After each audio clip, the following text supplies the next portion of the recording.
Thank you. Yes, Jason asked me to come and talk about my experience in branding, and he informed me that what you're doing here about the Bing to Microsoft thing. So I'm not really going to give you a lecture on branding because I don't know that much about it. I'm sure you'll know more than I do. But I branded Oasis without realising I was doing it. You see what I mean? And I think when you this whole digital marketing thing really I distrust it with a passion, because I think a lot of it is just a load of baloney and people justifying their own salaries. And there's a lot of buzzwords about it, isn't there, and what have you. And I kind of shy away from it all. But one frequent thing that people sort of bang on about getting for their brand is authenticity, isn't it? But I think people are savvy enough these days to see through it. But back in the 90s, it was all pre-internet, obviously. So this whole spectre of digital marketing, this buzz about branding didn't really exist, so it was a far more organic process. So I'm going to highlight 3 branding exercises I was involved in, and tell you the story of how I did it, basically. So the story starts in 1988, when I graduated with a degree in graphic design from Leeds Polytechnic. And this was all the equipment I owned on graduation. Quite literally, a tin of glue, a scalpel, a cutting mat and a ruler. We didn't even have a single computer in the college when I was doing the degree. And this is only the 80s, this. And on graduating, you know, the tutors said to everybody, right, you know, careers meeting, what you're going to do? And I said, well, I'm going to go to London and go freelance. And they're like, oh, no. You can't do that. You don't know anybody. You haven't got any track record. You've got no money. You've got no experience, no contacts. And I'm like, no, I know what I'm doing. So I moved to London, and guess what? The tutors were right. And I got bugger all work, basically. So, and I got bugger all work for quite a while. I don't know what I was thinking of, you know, I just thought I'd just turn up in London and go, hi, I'm here, you know. Didn't happen. So the first brand that I was involved with was effectively myself. And I came up with the name Microdot. I suppose some of you won't. It's a type of LSD that was popular at the time. So, you know, nothing to do with Microsoft. They didn't try and rip that off. Although a number of times people rang me, Microsoft, no, it's Microdot, I wish. You know. And the idea was, because I was straight out of college, I was an unknown student, there was no internet. Why on earth would a record company, because I was specifically went out to design record sleeves, why on earth would a record company give me a chance over an established agency that they were used to working with? So I had to create this alter ego and convince them that I was this agency. Right? It didn't work, obviously, because I wasn't, and I had no track record. And the first thing I learned about branding was, just because you've got a logo, a brand name, a business card, doesn't mean you've got a brand. Far from it. Because all brands initially have to have, you know, doesn't matter what the brand is, if it's a product or service, whatever it is, there's a direction or a purpose to it.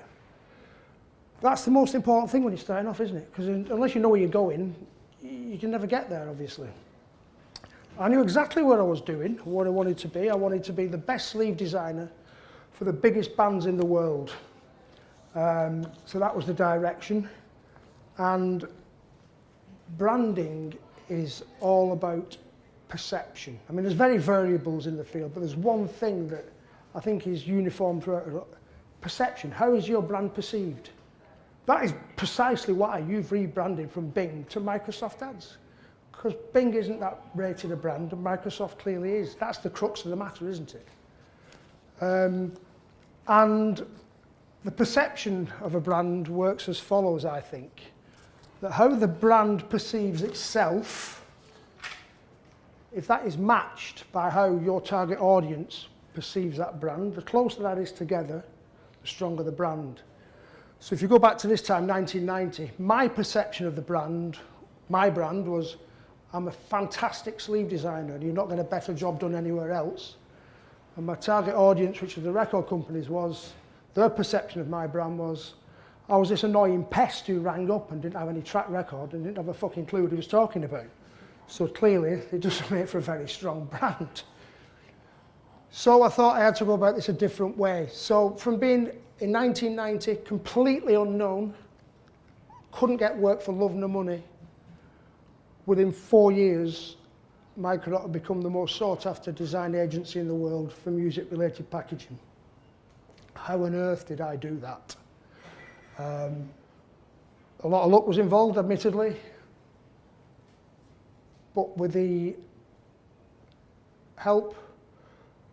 help and working with the two brands I'm going to highlight today is the band the Verve and Oasis, and their success obviously combined with the work that we did meant it just exploded and we couldn't cope with the work in the end. So back to 1990, when this was the studio, that was the hardware, our photocopier. If you look here, that's just an old architect's drawing, drawing table, an IKEA deck chair, and a photocopier. And that's basically it. And I refused to give in. I was on my own at the time. This whole Microdot thing is nonsense. It's still just me. But I refused to give in because I didn't have a plan B. There was no well, what else am I going to do? No, since I was 11, since I got into the Sex Pistols in 1977, I'd set out to design record covers. And I was damned if I was going to give up just because nobody had listened to me. Right. So yeah, so that was it, lucky breaks. I had done a few bits and bobs. I was working with a couple of bands from Manchester, but no great shakes. And I found myself at a party in Wigan one time, and I got chatting to this young lad who was about 16 or 17 at the time. And it was my ex-girlfriend's party, and in this house there was some of the record sleeves that I'd done next to the record player. And he was stunned. He was like, this young lad, what, you've done these? He's like, yeah. You set out to be a sleeve designer? I'm like, yeah. He says, well, that's remarkable. Most lads want to be footballers or DJs or rock stars, but you set out to be a sleeve designer. Yeah. Thought no more of it. It turns out that was Richard Ashcroft, and he just started the band, the Verve. Said goodbye to him, never thought no more of it, and I didn't see him again. Why would I? I didn't see him, didn't know him. Didn't see him again for 2 years, and I bumped into him at 6 o'clock in the morning at a petrol station when I was buying a pint of milk. And they didn't have any milk, as it goes. But he remembered me. He was like, you're that sleeve designer guy. I'm like, you're that young student who was in that band. We've just been signed by Virgin Records. I'm like, no way. He says, yeah. You've got the gig to do the artwork if you fancy it. And I thought, well, that's pretty trusting of him, because, you haven't seen me do anything for 2 years.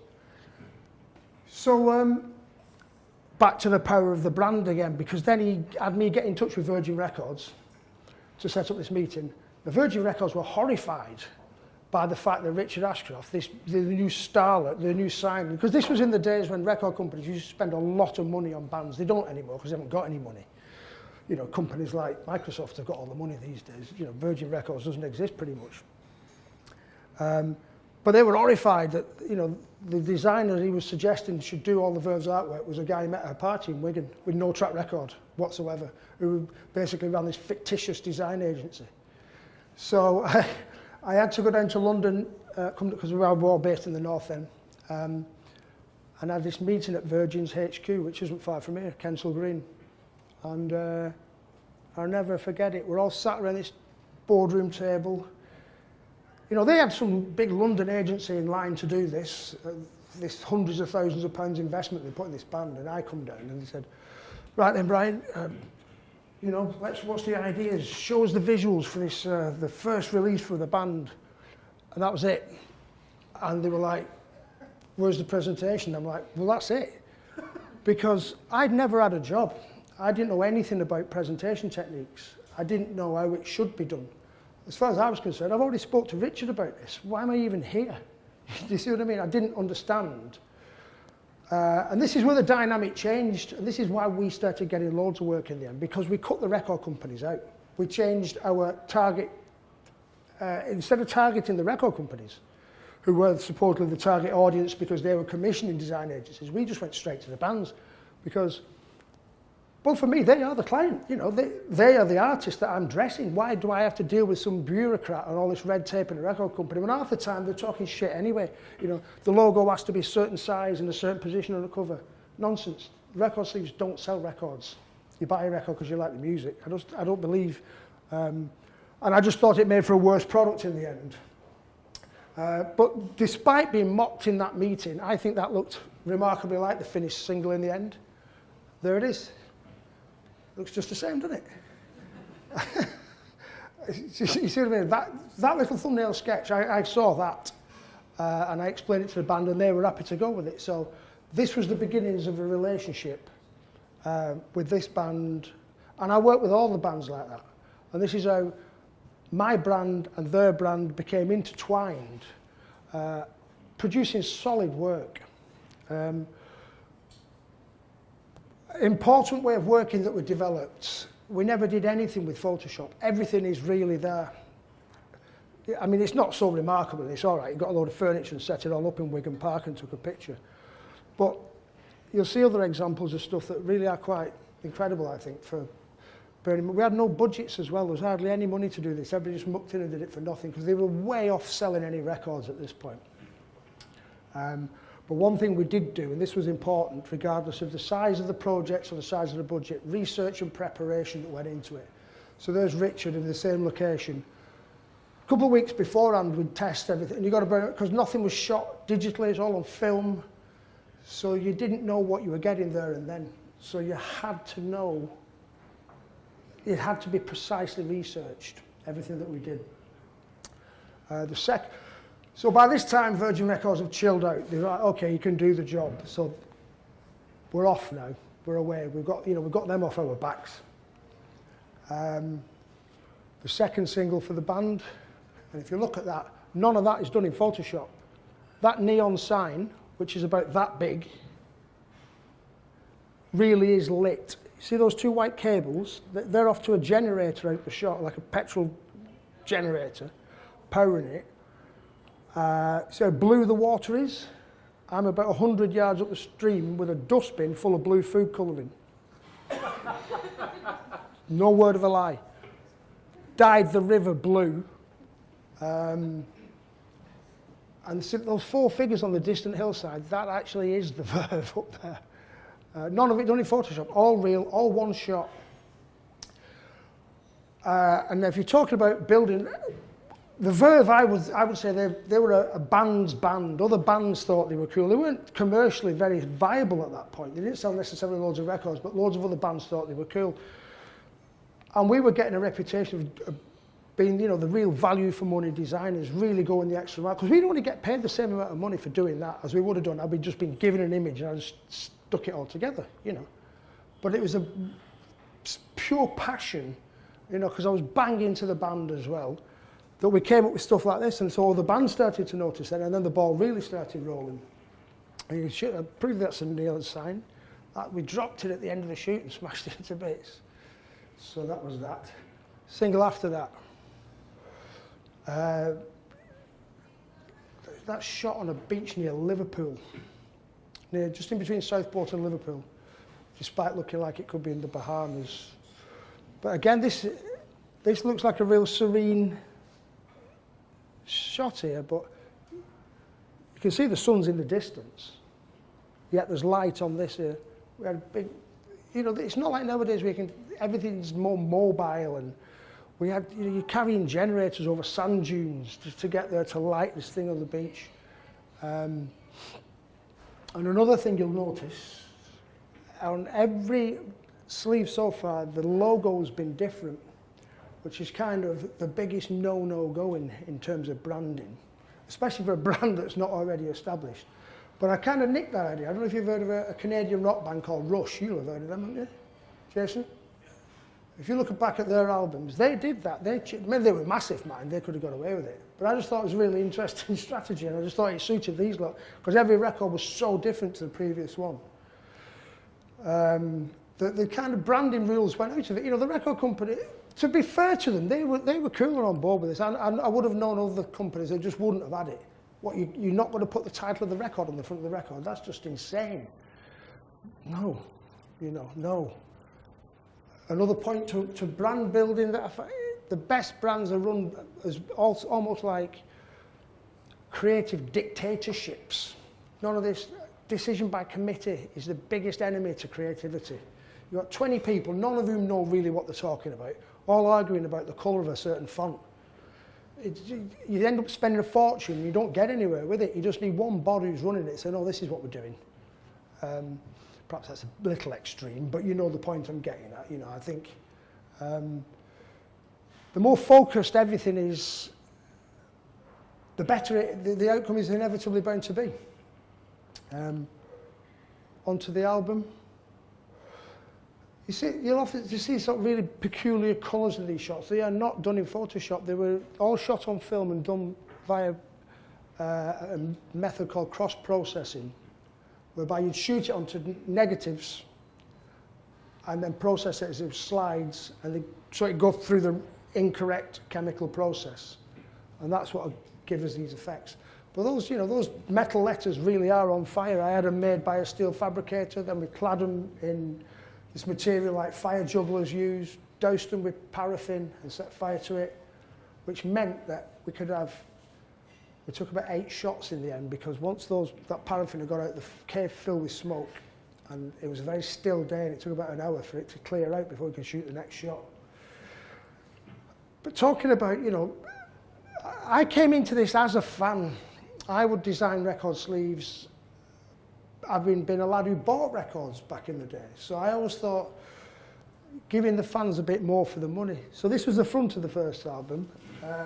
What we did in the end was like a 4-panel, I don't think I've got all 4 panels on here, but it was, that was the inside of the, it was this journey of life, you know, the beginning was, the front cover was the beginning, you know, fire, the birth, the recklessness of youth. I bought that car for £60 from a scrapyard, drove it under its own power to the chute, set fire to it, and my dad went mad. He couldn't believe I was burning a perfectly good car. He said, it's not a perfectly good car, Dad, it's got no MOT on it. But the idea was, if there was a car on fire in your front garden, you'd get it put out sharpish, wouldn't you? But they're just, the recklessness of youth, you know, they're playing chess and reading the newspaper and what have you. But the heat was so intense coming off the fire, off the car, that they had to jump out the way after about 10 seconds.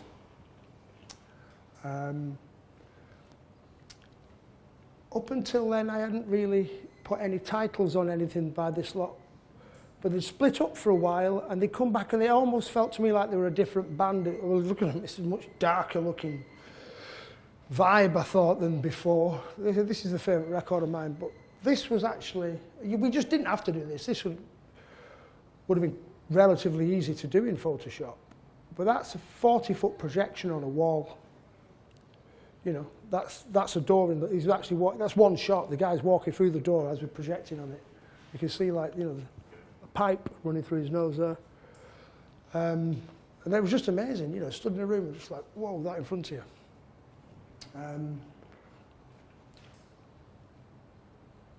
You know, we treat, I was so anti, you know, you get like an album and the front cover would be a picture of something and the back would just be maybe a section of it or derivative of it. I just thought that was cheating the fans. I mean, this is the back of the image you've just seen. And it was a lyric from one of the songs. You know, I was buying some feelings from a vending machine. So, you know, we're effectively setting up a sleeve for every available bit of space that we could print on. You know, we didn't get paid any more for doing that, but this propelled our... I don't necessarily think the record companies were bothered either way, but all the bands really wanted to work with us because we made it all look better on every available bit of space we could.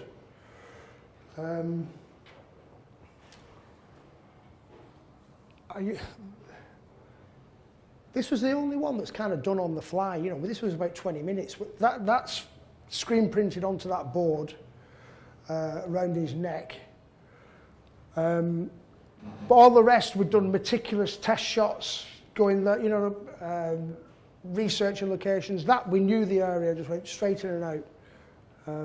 But I think that's one of the the most iconic sleeve of the 90s, and that one always appears in, you know, like Q Magazine's top 100 sleeves. I mean, I think they always get it wrong because it's just the more famous records. It's not necessarily the better artwork, is it? But that one always gets in there. This next sleeve here, this is my least favourite of all the ones I did for them, and I include this to highlight the point I was making earlier about decision by committee, which ultimately I think leads to a degree of, or can lead to a degree of brand dilution. The drugs don't work, I'm sure most of you will know the song. It's not actually about narcotics, it's about medicinal drugs that couldn't save Richard's father's life when he was young. Right? Now, the original sleeve that I presented was this, which I think is far more interesting, but Richard knocked it back because he thought he said it out too much on the death trip. So in the end, we go back to this. Everybody's just then it became a group thing, and everybody's like, well, I don't like that picture of me, I don't like that picture of me, but I think you look good on that. No, I don't like that picture of me. And then we ended up, everybody gets what nobody wants, if you see what I mean. It's just something that offends nobody, but turns nobody on either. So, you know, it's a real bugbear of mine, that. I think, I just see it all the time in marketing meetings where ideas just get diminished by people just squabbling over it.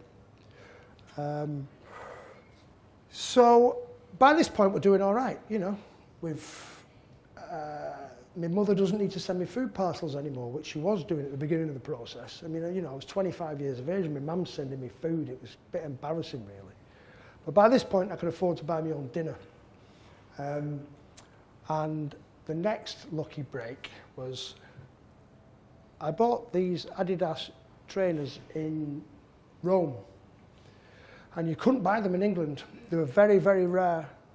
And I'm stood in a lift in Manchester, and this guy gets in, and I'd never seen him before in my life.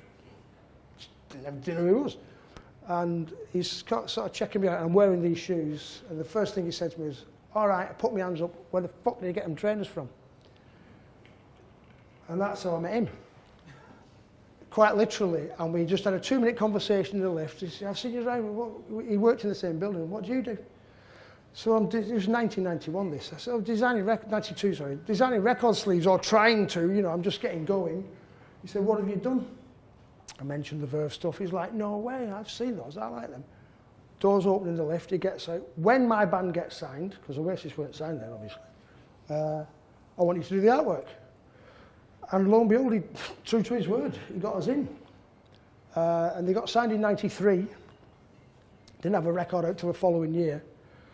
But the first thing that I worked on, as I think is correct in a branding exercise, was the logo. That's obviously the finished thing that everybody knows now, but that's the prototype. And we chose that font is kind of loosely based on the Adidas font, because there's obviously a collective admiration of that brand amongst us all. But the idea and positioning, or just even this shape of logo, came from the first. I'd known Noel, I'd met Noel a few times, but when I met the whole band for the first time, it was backstage at a gig in Sheffield. No, I never refer to other record sleeves when designing record sleeves, because I think you run the risk of becoming derivative or, you know, ripping ideas off. But I actually took with me a book of classic album sleeves, because I'd never met them all before. I didn't know the dynamic then. I didn't know that Noel basically ran the show, and there's no point talking to anybody else anyway. I didn't know that, so I wanted to see what they liked and what they didn't like. So I took a book of classic album sleeves, and in that book was this sleeve, which I think is amazing, but it's the Stones' second album, I think that was, but it's really early on, and it doesn't say the Rolling Stones in it, and I just thought, that's amazing for a start off, because they weren't that big then. I just thought, that's just supreme confidence. But the Oasis logo, ta-da, that's it. I can't believe nobody picked up on it. I can't believe we never got sussed. So, and if you look, the first single, poof, there it is. That's exactly it. But again, it's that thing, isn't it? There's no title on there, just that in the corner, just supreme confidence. And I chose a band shot because it was the first single. And I thought, Liam just looks great, you know, love him or hate him, he looked great back then. We kept all the, I mean, they were actually recording, they were doing the first recordings at the studio in South Wales. That wasn't a studio that we posed for this shot, they were actually in there recording. However, the recording positions themselves were like that. And that is the first ever Oasis mock-up. It's still actually got the prototype logo on there, if you see. But it just wasn't happening aesthetically to have the drummer down here and all the rest of it. So we rearranged everything to look like that. Kept the red headlights in because, well, it would have been a bugger to light the thing and not have them in.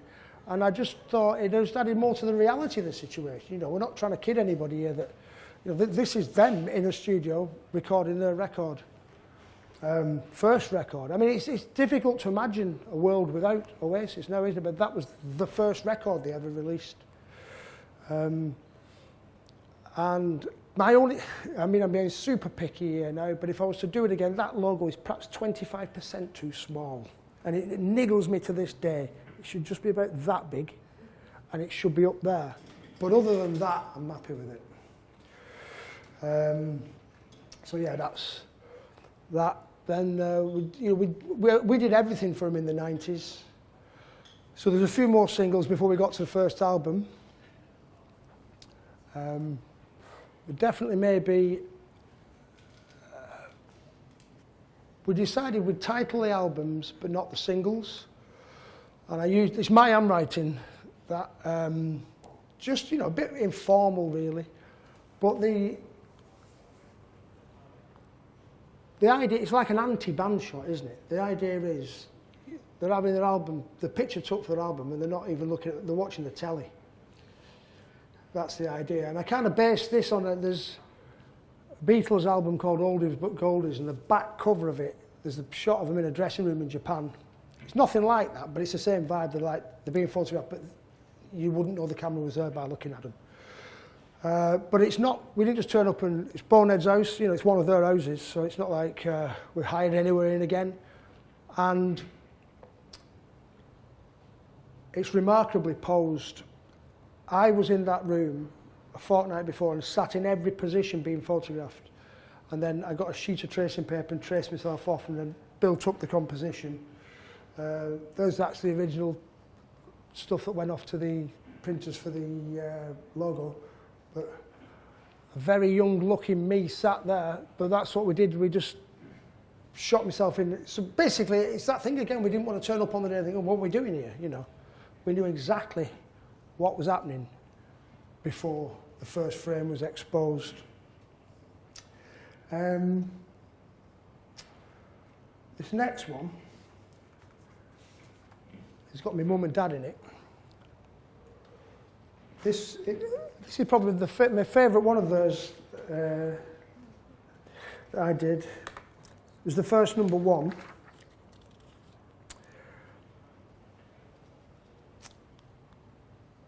Noel, it would always be me and Noel who had the meetings, you know. This is why it works so well. There's none of this dilution going on, nothing to argue with anybody. Noel would brief me, I would come up with some ideas. Nothing ever got rejected, nothing ever had to be shot twice.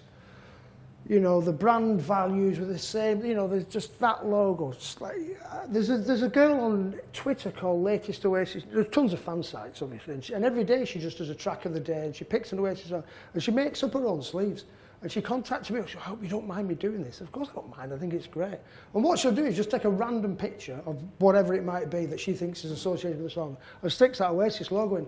And they all work, you know. It all looks like we did them back in the 90s. That's how, it's like a McDonald's exercise, isn't it? You know, just that little golden M in the corner. It's just instant. It's a McDonald's product. It just works. But Noel briefed me on this one and he wanted every lyric of the song encapsulated in one image. Well, wow, no pressure there then. And I don't know if you know the song, but the sort of gobbledygook lyrics. The sink is full of fishes, she's got dirty dishes on the brain, standing in the station in need of education. There's my dad with the wheelbarrow. Never used, this is the barmaid from my local over here. There's my mum with the mop. My mate on begging, Liam on the bridge, no with the watering can. We never used professional models or actors, because I just thought, they're not, you know, why? Well, I'm not enough interested. It's nothing to do with budgets. We paid all these people the same as we would a normal model. But I just thought it'd be just a better buzz and a laugh if you're using family and friends, and you know, it just worked better, I thought, than just using faceless strangers who just got hired in for the day, if you like. But again, I mean, this was an awful lot of work went into that one. There's me on a test shot again, because we didn't actually ask permission to do this, because this looks disused, but on the other side, you can just see the platform at that end. There were trains coming and going every 20 minutes while we were doing that. And we never asked for permission. We were literally stood on the track shooting. Better get off the track, Mike, there's a train coming. We got away with it.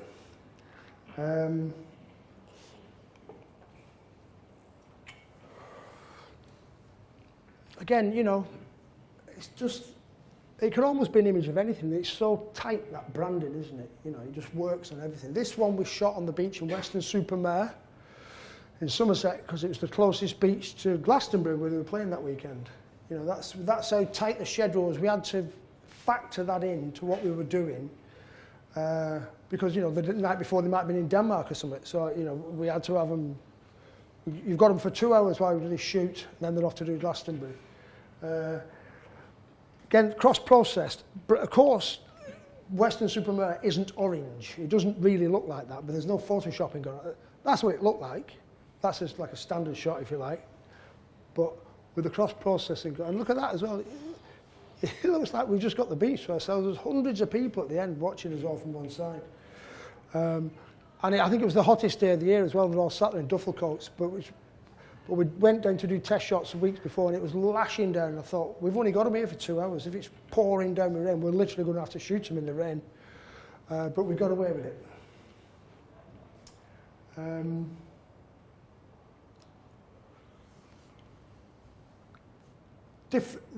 What I didn't do, despite the fact it looks formulaic insofar as it's the same logo, regimentally positioned and all the rest of it, the inspiration for the ideas or the choice of imagery or the direction was completely unique in each case, because I regarded it as almost like making a bespoke suit for somebody. Every song was different, therefore the dressing of it should be equally different. Don't Look Back in Anger. This is actually based on, there's a lot of Beatles references going on here. I'm a massive Beatles fan. It's just coincidence that they are as well. But Ringo Starr left the Beatles once, and when he was coaxed back to the studio, George Harrison had smothered all his drum kit in flowers. But this is when it started going nuts, when they had money for budgets that were just off the scale. We flew in 10,000 carnations from Holland that morning. And if you look, the red, white and blue, well, you can't get blue carnations. I had this work experience student girl dipping 3,000 white carnations into a pot of blue ink to dye them blue.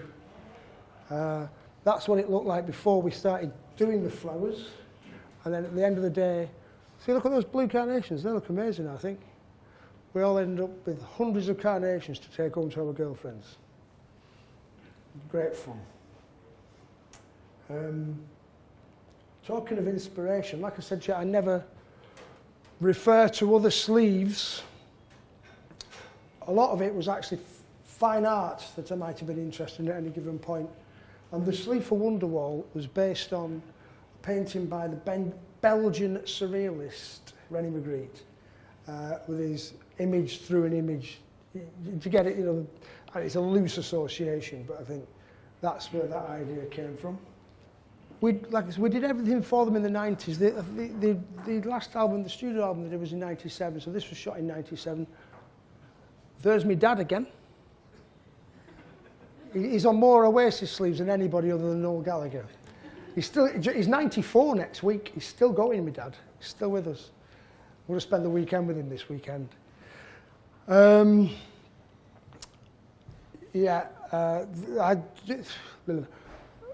We shot this in Wigan, and it was kind of, because it's just gone crazy by this point. Wherever they went, mayhem broke out. I just thought it'd be interesting to shoot an image of them where there's a whole crowd of people there, but nobody's looking at them. They were looking at this preacher leaning out the window. The idea being, don't believe in false gods, like they were being treated as at the time. But there doesn't, to show you how deceptive it can be, look, that's all there was. There's Liam photographing the crowd. So there wasn't 10,000 people there, just a few of my mates down an alleyway, basically.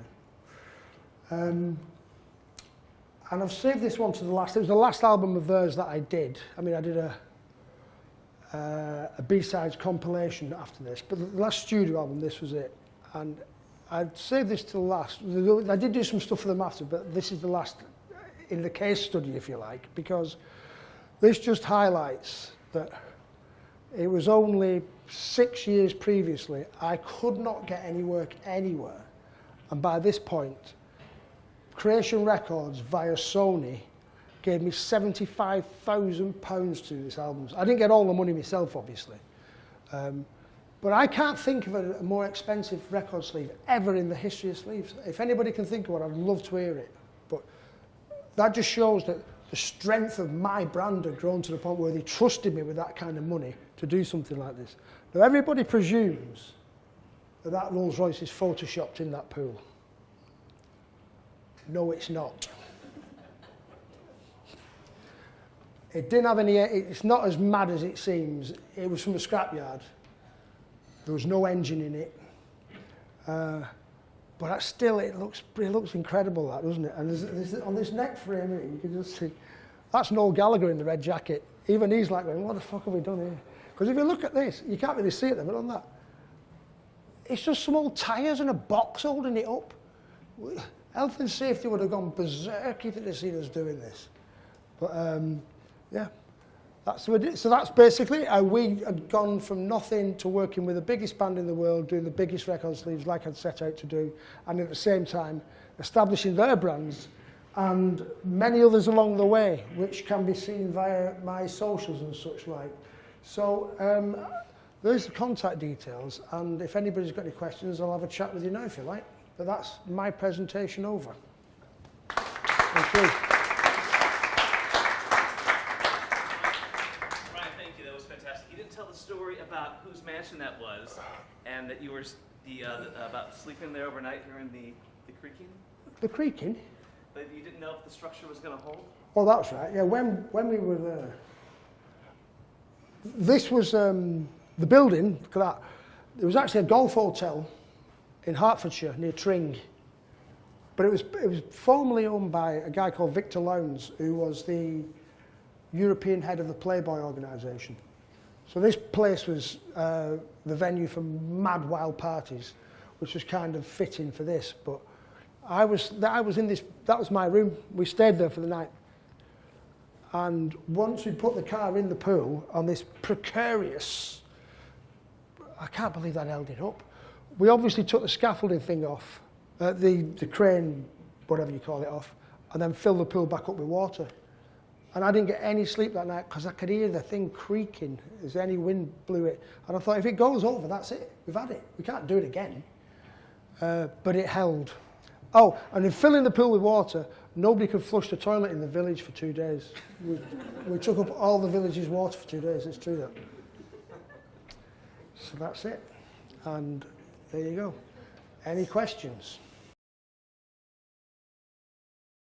Well, I did in the end. Later on, if you look at Urban Hymns, which was the 7 million selling album, I didn't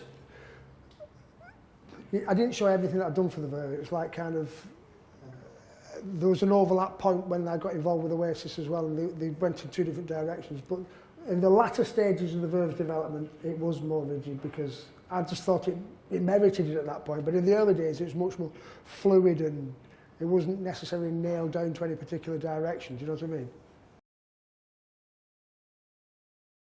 No, not really. Do you know what? It wasn't as mad as people make out. It's just work. I guarantee you now, you get any bunch of working class lads in any town on a Saturday night, it's no madder than what they get up to. It just so happens that whenever these lads did anything, there was 20 people with long lenses stood outside the window. It really wasn't. It's not like nothing that mad happened really. I don't think it must have. But what? Yeah, we took a load of drugs and got dead drunk. I'm sure a lot of people here have done that. So you know what I mean. It's basically it, isn't it? Nothing crazy with that. Well, I was in a unique position insofar as I was the head of my organisation and I was dealing with the head of another organisation who was funded by a cool organisation who just let us get on with it. I cannot see that happening at a company like this where there's 100,000 chiefs and not as many Indians, you know what I mean? It's like, it's not within the culture of the business to operate like we did. And correct me if I'm wrong, you probably know, would it possibly, I just think strong brand direction comes as a result of strong ideas, strongly implemented by a strong team who are all on the same fucking page, you know, rather than everybody fighting with each other or arguing or disagreeing over stuff that they don't fundamentally know what they're on about half the time. That's it, I think. The reason that it's in different places is because everyone was different, and I thought it looked better in that place, you know. That works best in that position there, you know. I think I couldn't put it there, could I? Because it'd obscure that. It's just simple, just aesthetic reasons, really. Because record companies, on the whole, would argue it has to be in the top third for racks when you're in a record shop. I'm like, come on, you know. Really? You know, the first Oasis single, which sold a lot, had it in the bottom, so it put paid to that idea. But you know, it will never happen again, the experience that we had of it, you know, because people will never sell that many records again. We'll never have the budgets like that. It was almost like I was on my own dealing with both Richard from the Verve and Noel with Oasis. I mean, I've worked with other bands where that's not the case, you know, and the work isn't as good. I just think it doesn't matter what you're branding, the principles apply the same, don't they? You know, you've got to have this cohesion. There's nothing. This dilution is a real thing, and it's a real danger to brands. Or conversely, I think Asda have done this. If you pick that, I shop in Asda virtually daily, right, and it drives me nuts because they pick that brand, that green, and they're stuck with it now, and they're just digging themselves deeper and deeper. And everything just looks shit. Right, you know what I mean? You can't get away from it because that's the colour of the brand now. So, you know, there's you could go on for anything, but, you know, it's all opinions, because obviously somebody at branding head office thought, Nigel, doesn't that green look great? Yes, Tim, let's go with that. You know what I mean? So it's all opinions. Who's to say I'm right and I'm wrong? So. Right, well, when I say doing the research, I'm talking about, like, this was incredibly well researched. You know, you don't just turn up and stick a Rolls Royce in a swimming pool. You know, there's massive amount of planning goes into it. But I'm not talking about research in terms of, what would the general public like? What would work in terms of, I'm just talking about how are we going to realise that image as I've got it in my head. That was the research side of things. I didn't necessarily consider any marketing effect after it had been manufactured and put out there. I was just concerned I'd have a vision, it really was that simple. I would have a vision in my head based on a conversation I would have had with one of the bands, and then it was just a case of realising that vision as accurately as I possibly could onto a record sleeve. There's other examples of, well, pretty much all of them really, because they're all quite intricate, aren't they? You know, you can't just turn up and shoot it. Especially because, and these days it's a lot easier because you've got the benefit of, you could shoot that, have a quick look at it on the laptop. We didn't know bearing in mind this cost 75 grand to put together 20 odd years ago, right? Fortunes. We didn't know what we got until that Rolls Royce had gone back to the scrapyard. Can you imagine if we developed all the film and it was just all black? But when I say the research, half of that research was, for example, getting exposures right, you know, working out how the light worked in this particular place. So it's technical and aesthetic as opposed to marketing research. That's what I meant. But, you know, the two aren't comparable really. Obviously, when you said it's data driven, well, obviously, you know, you're talking about selling advertising on an online platform. So clearly the data is the king, isn't it? Whereas this is away with the furries arty-farty by comparison, isn't it? You know. I'm sure you could have listened to a whole bunch of focus groups about what they thought was going to be good. Focus groups, the work of the devil, I'm telling you now. The work of the devil. Basically, you're asking a lot of people who are rank amateurs, effectively. That's how they do it, isn't it? You know, They grab, right, which of these packets do you think looks best for soap powder? You know, if everything was done by focus groups, no progress would be made anywhere in the world. It's just people sticking with what they know, or you'd be regressing all the time. The work of the devil. We became great friends. We'd hang out as much. You know, I'd be in the studio with them when they were recording, just to, well, one, it was a good laugh, but, you know, I think the more you immerse yourself in any project, it's not just, you know, certainly if you do something creative, the more I got to know the guys who were making this music and what they were about and what, you know, what the point was, the packaging surrounding that music would inevitably be better. That's the way I looked at it, and I think I was right. You know, there's a lot of work I've done that I wouldn't show in. Not that it's rubbish, but it's just not as good as some of this. And it's invariable with bands I didn't know that well, or my relationship with them wasn't as developed as these lot. You know. Did you ever get it wrong? Like at first vision, then you're like, oh gosh. Well, we never got to this stage. You know, nothing ever got rejected. And the reason for that is I knew what they liked and what they didn't like. You know, there's no point me, I don't know, suggesting a picture of something daft that he was never going to go for, because I knew he wouldn't go for it. You see what I mean? So there's no point. And we had pretty similar tastes anyway. So there's no point me doing something that I don't like just to please a client. I wouldn't really be happy with be able to live with myself if I did that. So you know, it was just a golden time anyway, the 90s, you know. I was living in Camden at the time. It was just idyllic. Everything just clicked at once. It was just great fun.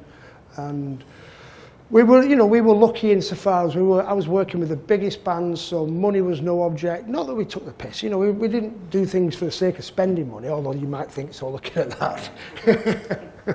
But no, it was an honest time. It was good. It was very good.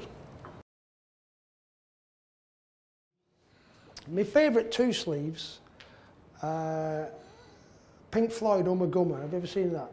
You know, the band on the picture and the wall. It just blows me away, that. And never mind the bollocks as well, because I just think, just everything that album stood for, and that whole punk rock was a massive influence upon me. As a typographical solution, I think that cannot be beaten, that sleeve. But Gumma. But you know, I tend not to. Like,